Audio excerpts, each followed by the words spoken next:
বিকেলবেলাতে আমি আর মা ঘুরতে যাচ্ছি নয়ডার ইসকন মন্দির। তো হ্যালো এভরিওয়ান, আমি Sushmita and welcome back to another blog. সবথেকে সুন্দর মন্দিরগুলির মধ্যে একটা হচ্ছে ইসকন মন্দির। এখানে এলেই তোমাদেরকে বৃন্দাবনের কথা মনে করিয়ে দেবে। মন্দিরের বাইরেটা দেখো কি সুন্দর। আমিও এখানে প্রথমবার এলাম, তো চলো এরপর রাধাকৃষ্ণের দর্শন করে আসি। মন্দিরের ভেতরটা দেখো কি রাজকীয়ভাবে সাজানো, রাধাকৃষ্ণের মূর্তিটা ছিল খুবই মিষ্টি। আর আমরা একদম এখানে পারফেক্ট টাইমে এসেছিলাম, তখনই হচ্ছিল মা তুলসীর আরতি, এরপরে শুরু হবে শ্রীকৃষ্ণের আরতি। আরতি দেখে আমরা চলে গেছিলাম এখানকার স্টোর ভিজিটে। এখানকার স্টোরে প্রচুর জিনিসপত্র ছিল। এইদিকে ছিল যেমন ড্রাই ফ্রুটস, খাবার জিনিস, এইদিকে ছিল পুজোর সব রকম জিনিসপত্র, আর এখানে দেখো এত কিউট কিউট সুন্দর সুন্দর গোপাল ছিল। তারপর চলে গেলাম এদের বুক স্টোরে। এখানে ছোট থেকে বড় সবার জন্যই বই রয়েছে। সেখান থেকে আমরা একটা গীতা কিনলাম।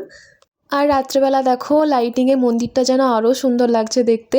তো ভিডিওটা এই পর্যন্তই ছিল, ভালো লাগলে জানিও।